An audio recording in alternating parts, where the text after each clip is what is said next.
que tudo que é muito bom é horrível? E por que o que é horrível acaba sendo muito bom? Então, Rafinha, aí tem uma questão importante, né? Chocolate não foi Deus que criou. Realmente, eu acho que não. Então né? começa por aí. Adão e Eva, era uma pequena maçã, uma pera, um choquito. Não tinha nessa árvore. A questão é justamente essa. A gente tem ali na natureza alimentos que não têm hiper sabores. Não são alimentos hiper palatáveis. Uhum. E o homem, com sua total inteligência e sabedoria, que é o que a gente acredita que a gente tem, começou a construir esses sabores, né? A juntar ingredientes, a refinar alimentos para produzir esse hipersabor, essa hiperpalatabilidade.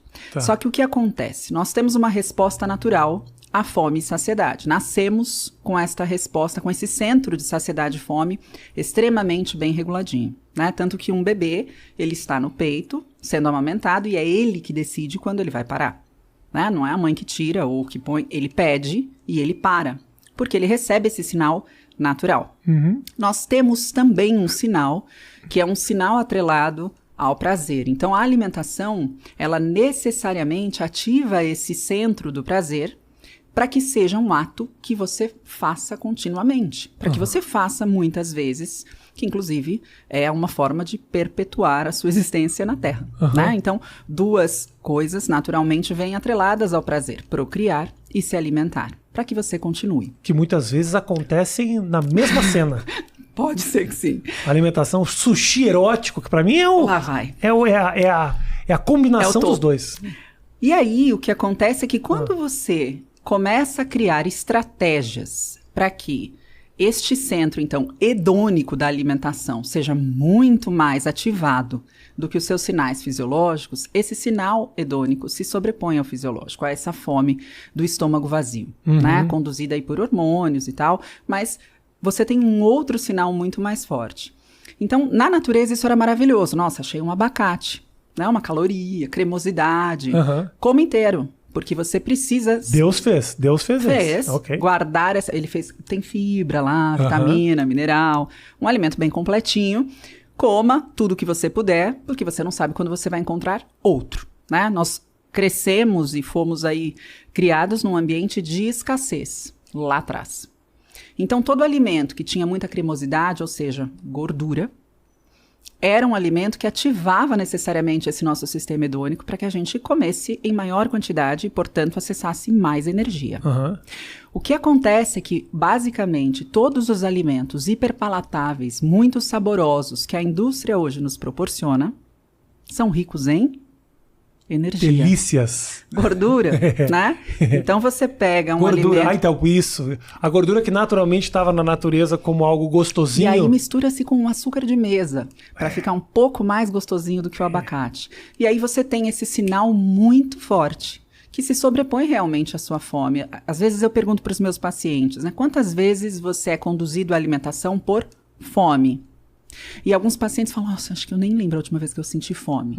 Eu comecei a acostumar a comer no horário que todo mundo come. Eu nem sei se eu tô com fome, mas eu como. Sim. E aí, às vezes eu acabei de comer e eu tô com fome. E não é fome, né? É uma vontade. Vontade daquele docinho. Então, a gente responde hoje muito mais à vontade. E, obviamente, a gente tem uma oferta maravilhosa de alimentos hiperpalatáveis e saborosos, né? Que não são naturais. Que não foi Deus que pôs ali na escolha pra gente.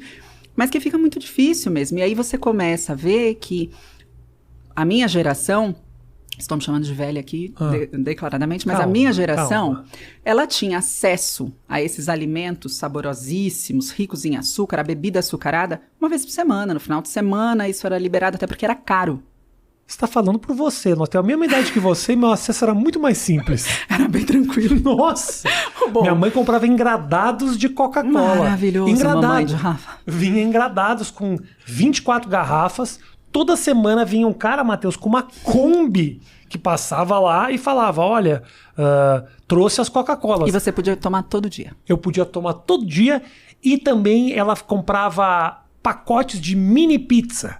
Agora eu entendi por que da pizza. Entendi agora o apelo hedônico da pizza sobre a sua pessoa. Olha que coisa louca, Roberto. Eu passei um ano praticamente comendo mini pizza e eu emagreci, você Que acredita? coisa, Rafa. Não vamos contar isso para as pessoas, porque isso não é. Não siga, não faça isso em casa. Péssimo O resultado pode ser completamente oposto. Péssimo exemplo. A verdade, Rafa, é que você, e eu falo isso também, né? Você pode comer brigadeiro e Certo. emagrecer se você estiver promovendo um déficit calórico ao fim do seu dia, da sua semana, do seu mês. Então, se você comia mini pizza numa quantidade que era menor do que a quantidade energética que você necessitava no dia, se você tinha uma atividade física intensa, por exemplo, que eu sei que você tinha. Tinha. Muito provavelmente, mesmo sendo um alimento hiperenergético, né, de densidade energética muito elevada, Perdia dificilmente ele chegava a te promover ali reserva de gordura.